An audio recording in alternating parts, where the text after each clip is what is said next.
Ndugu zangu, habari.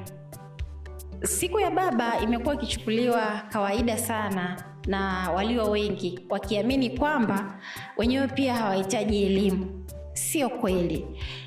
Katika kata ya Lugarawa kuna baadhi ya viongozi waliamua kuwa wabunifu, wakasema siku hiyo kwa nini isiadhimishwe?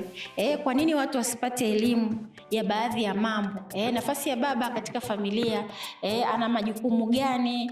Walijitahidi sana kuwakumbusha, lakini wengi walitoa mawazo ambayo yaliwafanya wafurahie hilo tukio, lakini pia wakawa na kauli nyingi za kusema kwamba elimu imechelewa. Sasa leo naenda kuona ni nini kilifanyika na walilichukuliaje wa baba. Na wewe ambaye hukuwepo unaenda kufaidika kwa kusikia na kujifunza na kuburudika pia, kwa kuwa ilikuwa nzuri na ilinoga sana. Karibuni, uendelee kuenjoy.